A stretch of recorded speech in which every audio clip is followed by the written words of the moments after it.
Het is 4 uur, dit is het Frieske Nijs. Goeiemiddag. Blijdschap bij de Frieske Libiërs nou dictator Gaddafi is. Een historische dag voor Libië, maar reis voor de hele wereld, zo zeggen ze. I think it's happy day for all Libyan people. All people in the world, maybe we happy with the Libyan people. This man is very dangerous for Libyan people and for other country because he do very bad for before in Europe, in America, in French. He kill more people. The man come for the life, for kill people, for dictator.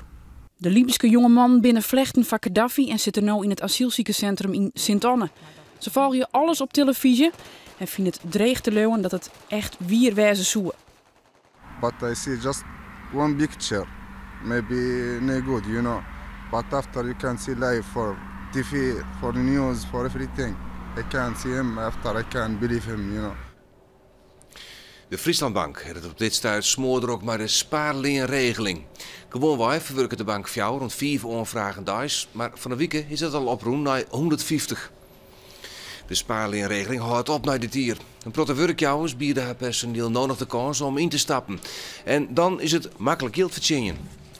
Spaarloon is altijd al 15 jaar heel voordelig, want je mag €613 maximaal van je bruto loon afhalen. En dat krijg je later netto weer terug. Dus makkelijk verdiend. Belastingvoordeel. Ja, dat is een belastingvoordeel. De werkgever betaalt er wel weer wat voor, maar voor de werknemer is het puur belastingvoordeel. In Friesland is één tankstation dat van november al weer alcoholverkeer zal. De pomphouder van OK bij Surg wil mijn een paar collega's uit de rest van het land een proefproces uitlokken. Zij vinden het net eerlijk dat restaurants onder dik wel alcoholverkeer maaien en tankstations net. Men denkt altijd die tankstations die verdienen goud geld. Wij verdienen echt maar centen per liter. En dat is al 30 jaar is die marge zeker niet meer geworden, eerder minder. En ja, met deze additionele verkoop zorgt het toch weer dat het inderdaad het voortbestaan van het bemande tankstation toch in stand blijft. De huisvesting van 12 GGZ-jongeren in het Fries Congrescentrum in Drachten zwaar het vervjestaan in de buurt. De Pi-groep wil de jongeren onder strenge huisregels verblijven in het congrescentrum. Maar omwenjen het alles een bijeenkomst west door de komst van de jongeren. Die blikken dat een groep mensen benauwd is voor de oerlijst. Komende man die organiseert de Pi-groep een nieuwe buurtbijeenkomst om vragen hoe de GGZ-jeugd te beantwoorden. Er is grote kritiek op de bezuinigingsplan van de Ippenbieren basisschool in Zuidwest-Friesland en Littensradiel. De komende 2 jaar haast €1 miljoen bezuinigen worden. Een groot basisscholen directeuren wordt daarom skrast. Er blijven maar zo'n van een joggetje uur. Dat zou vissen te bot wijzen even de scholen en de marxisme rieden. Misdrijven worden heel dit vlugger opgelost door de inzet van Burgernet. In Friesland is het tal aanhoudings op het dier, de hete daden, het laatste hier toch zelfs meer als verdubbelen. Van de morgen hebben weer 4 Friese gemeenten haar omsletten bij Burgernet. Al is er nou een netwerk van 40.000 Friesen die het bellen of sms'en kunnen naar misdrijf. Er is heel veel belangstelling om mee te doen. We zien ook heel weinig opzeggingen, zeg maar. Want je bent deelnemer, je kunt vrijwillig lid worden.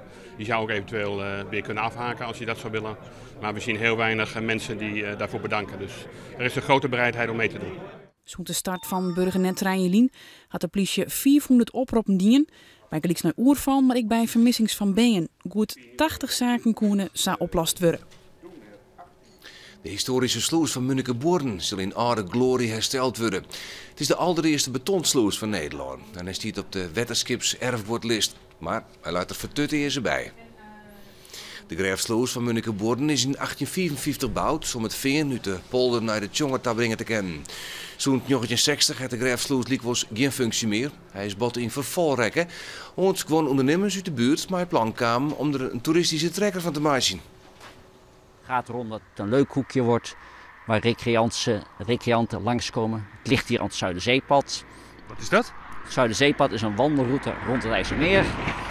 Dus er komen hier veel wandelaars langs en er was eigenlijk een doorn in het oog, deze plek.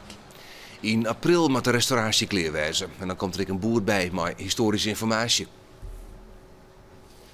Ben ik dus bij het waar. Het wordt maar 3 graden, een koude nacht. De wind komt uit het noordwesten en is matig. Morgen is bewolking, later komt de zinnen erbij en het wordt een gratis te zien. Van het weekend krijgen we mooi waar, maar in protte zinnen en temperaturen van om de bij de 13 graden. En dan zag je deze kwarte uur dadelijk heer en check. En ik meld me maar meer Fries Nijs aan om 6 uur.